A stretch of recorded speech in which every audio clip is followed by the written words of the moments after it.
তুমি এখনো পড়ে পড়ে ঘুমাচ্ছ? বেলা কত হয়েছে সেদিকে তোমার খেয়াল আছে? দোকানে যাবে না নাকি? আজকে তো বাজারের দিন। আহা গিন্নি, এই সকাল সকাল কানের মাথা কেটে আসলে কেন শুনি? এই বৃষ্টির মধ্যে কে যাবে বাজারে? কেন, বৃষ্টি হলে মানুষ কি না খেয়ে থাকে নাকি? কেন মানুষ আবার বৃষ্টির দিনে না খেয়ে থাকতে যাবে কেন? বৃষ্টির দিনে তো মানুষ বাড়িতে বসে ভালো মন্দ খায়, তাই না? বৃষ্টির দিনে মানুষ যখন ভালো মন্দ খায় তখন বেশি করে কাজ করতে হয় নিশ্চয়ই। কাজ না করলে খাবারটা আসবে কোথা থেকে শুনি? না না, দিলে তো দিলে, একদম মুডটা নষ্ট করে দিলে।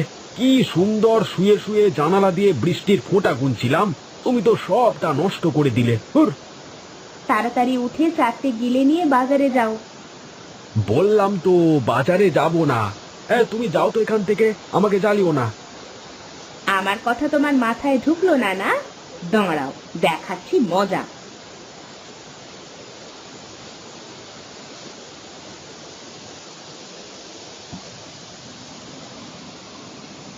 এই কে কে কে কে ছাদ ফুটো হয়ে গেল নাকি রে বৃষ্টিতে? এ কি, তুমি আমার গায়ে পানি ঢেলে দিলে?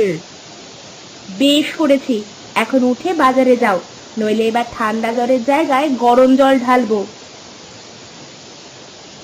এই গোপাল দাদা, গোপাল দাদা, এই দাঁড়াও দাঁড়াও, আমিও যাব। আরে কানাই, আয় আয় তাড়াতাড়ি আয়। এটা এই বৃষ্টি বাদলের মধ্যে কোথায় চললে দাদা? কোথায় আর যাব বল, সকাল বেলায় বৃষ্টির মধ্যে ঘুমিয়েছিলাম, বউ এসে গায়ের উপর পানি ঢেলে দিল। হ্যাঁ, তোমার তো গায়ের উপর পানি ঢেলেছে, তাও আমার বউ তো গরম খোঁচা নিয়ে এসেছিল।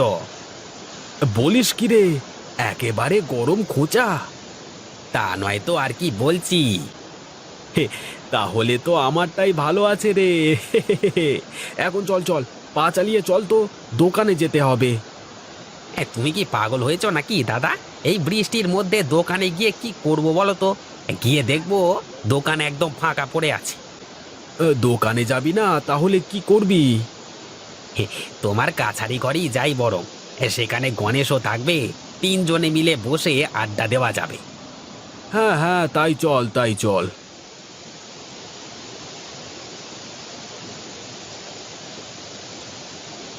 আরে গোপাল কানাই, আয় আয়, আমি তোদের জন্যই অপেক্ষা করছিলাম।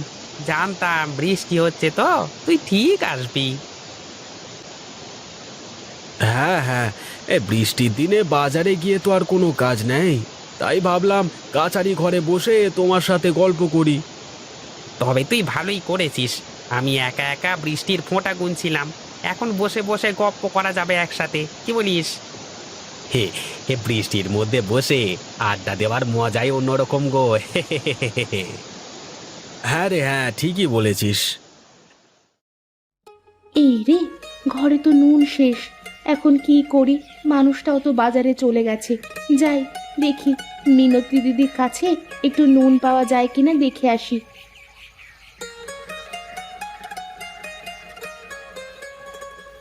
এই দিদি, মিনতি দিদি, বাড়িতে আছো? হ্যাঁ রে হ্যাঁ, আছি, আসছি। কি ব্যাপার মালতী, তুই আয়, ভেতরে আয়। না গো, আমি আর ভেতরে যাব না। তোমার কাছে একটু নুন হবে গো দিদি? বাড়িতে নুন শেষ হয়ে গেছে, আমার মানুষটাও বাজারে চলে গেছে, এখন তো রান্না করতে হবে। হ্যাঁ, তুই আয়, ভেতরে আয়, আমি তোকে নুন দিয়ে দিচ্ছি। কি করি বলো তো দিদি, মানুষটা একদম কাজবাজ কিছুই করতে চায় না, প্রতিদিন বকে বকে তারপরে কাজে পাঠাতে হয়। তুই কার কাছে কি বলছিস? আমি তো আজ সকালে গায়ের ওপর জল ঢেলে দিয়ে ঘুম ভাঙিয়ে বাজারে পাঠিয়েছি। আমিও তো গরম খোঁচানি হাতে নিয়ে গিয়েছিলাম, তারপর ঘুম থেকে উঠলেন মহারাজ। এই গাঁয়ের বেটা মানুষেরা যে এত কুঁড়ে, সে কথা আর কি বলবো। হ্যাঁ রে হ্যাঁ, সে কথা আর বলিস না রে তুই। আমাদের মহিলা মানুষের গুণেই সংসারটা কোনো রকমে টিকে আছে। এখন মনে হচ্ছে আমাদেরই কিছু একটা করতে হবে, না হলে আর সংসারটা চলবে না।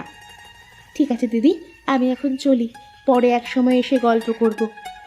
আচ্ছা ঠিক আছে, আয়।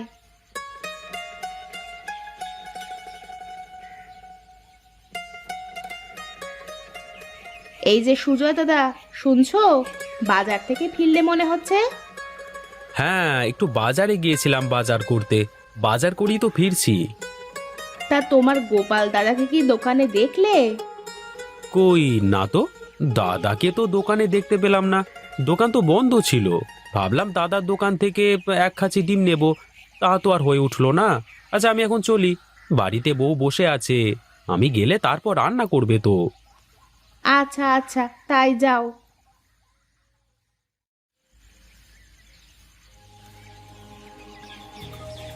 এই রে, এ গিন্নি কি বুঝে গেছে নাকি আমি দোকানে যাইনি? রেগে সাপের মতো গজগজ করছে তো। না, কোনো কিছু বুঝতে দেওয়া যাবে না। আগে গিয়ে দেখি পরিবেশটা কেমন। হে হে হে হে হে হে। কি গো গিন্নি, কি হয়েছে তোমার? হ্যাঁ, তুমি ঝাঁটা হাতে করে বাড়ির বারান্দায় কেন বসে আছো? হ্যাঁ, ঝাঁটা হাতে কেন সেটা বুঝতে পারছো না? তোমাকে আজ আমি ঝাঁটা পেটা করব। সে কেমন কথা? আমাকে আবার ঝাঁটা পেটা করবে কেন?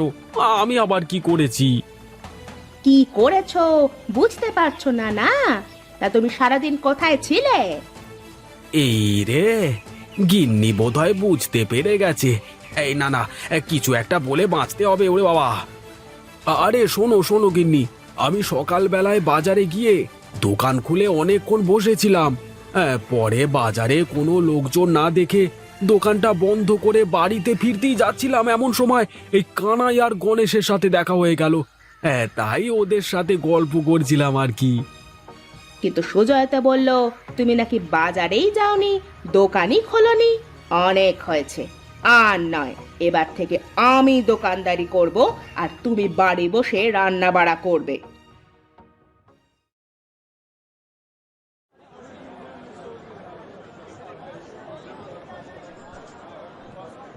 কি ব্যাপার মেয়েরা, তোমরা দোকানে কি করছো? তোমার স্বামীরা কোথায়? আগে আজ থেকে আমরা দোকানদারি করব জমিদার মশাই, আর আমাদের স্বামীরা ঘর সামলাবে। না না না, এ হবে না। মেয়েদের কাজ ঘরে থাকা, বাজারে দোকানদারি করা নয়। আমি থাকতে আমার এই বাজারের মাটিতে কোনো মেয়েরা দোকানদারি করতে পারবে না। এখন বাড়িতে গিয়ে তোমাদের স্বামীকে দোকানে পাঠিয়ে দাও, যাও। কিন্তু জমিদার মশাই, স্বামীরা ঠিকঠাক কাজ করে না, ওরা যে খুবই অলস। সে যাই হোক না কেন, তোমরা এক্ষুনি বাড়ি যাও, আর কখনো বাজারে পা রাখবে না, ঠিক আছে? এখন কি করবি রে দিদি? জমিদারের কথা অমান্য করে বাজারে তো আর দোকানদারি করা যাবে না। হ্যাঁ, তাই তো। কিন্তু কিছু একটা তো করতেই হবে আমাদের। কিন্তু কি করবি? বুদ্ধি পেয়েছি। জমিদার বাবু আমাদের বাজারের মাটিতে পা দিতে নিষেধ করেছেন। আমরা এক কাজ করি, পানিতে দোকান বানাই। পানিতে? মানে পানিতে আবার কেমন করে দোকান বানাবি? আরে, এ আবার এমন কি কঠিন ব্যাপার? কলার ভেলার ওপর দোকান বানিয়ে সেটা পানির মধ্যে দিয়ে দিলেই তো হয়ে গেল। এটা কিন্তু মন্দ বলিসনি। এখানে তো প্রচুর মানুষের আসা যাওয়া, খুব ভালো ব্যবসাও করা যাবে। হ্যাঁ রে, ভাসমান দোকানের জন্য অনেকেই আসবে আমাদের দোকানে। তাহলে আর দেরি কেন? চল চল, কাজে লেগে পড়ি। চল, এখন বাড়িতে চল, কাল সকাল থেকে কাজ শুরু করা যাবে। আচ্ছা ঠিক আছে, চল। এই কানাই, আমাকে কলার গাছগুলো দে দেখি। সবগুলো বাঁশের সাথে বেঁধে ভেলা বানাতে হবে। হ্যাঁ হ্যাঁ, দিচ্ছি দিচ্ছি। এই নাও দাদা। গাছগুলো সব বাঁশ দিয়ে একসাথে করে বেঁধে ফেলো। আমার হয়ে গেছে, ভেলা একদম তৈরি হয়ে গেছে। হে, আমাদেরও প্রায় দোকান বানানোর কাজ শেষ। হ্যাঁ, যাক, অবশেষে দোকান বানানোর কাজ শেষ হলো। জমিদার মশাই, জমিদার মশাই, আপনি নিষেধ করবার সত্ত্বেও ওরা দোকান দিয়েছে। কার এত বড় সাহস যে আমার নিষেধ করবার পরেও দোকান দিয়েছে? কোথায় দোকান দিয়েছে? চল, আজ আমি ওদের উচিত শিক্ষা দেব। জি বাবু, চলেন।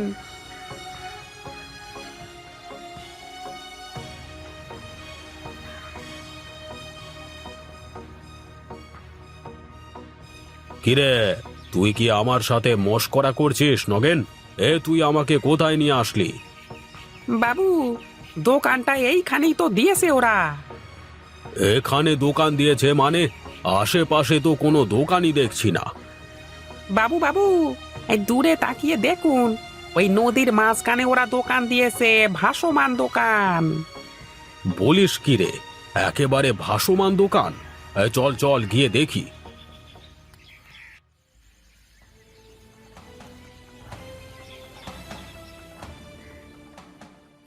বাহ, কি সুন্দর বুদ্ধি তোদের! পানির উপর যে দোকান বানানো যায় এটা তো জানা ছিল না। খুব ভালো করেছিস, ব্যবসাটা চালিয়ে যা এভাবে। আর যদি কোনো কিছুর দরকার হয় বা কোনো সমস্যা হয় আমাকে বলবি, তাহলে আমি আছি তোদের পাশে, বুঝলি? আপনাকে অনেক অনেক ধন্যবাদ জমিদার বাবু। আসুন, এক কাপ চা খান। আপনি আমাদের দোকানের প্রথম খরিদ্দার। আপনি এটা কি করলেন বাবু? আপনি তো গিয়েছিলেন ওদের শাস্তি দিতে, কিন্তু আপনি এমন কেন করলেন? তোর কথা শুনে জীবনে অনেক ভুল কাজ করেছি, আর ভুল কাজ করব না।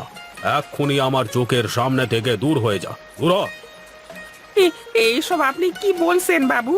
আমি কোথায় যাব? এটা তো মাঝ নদী। কোথায় যাবি? দাঁড়া, দেখাচ্ছি। হট!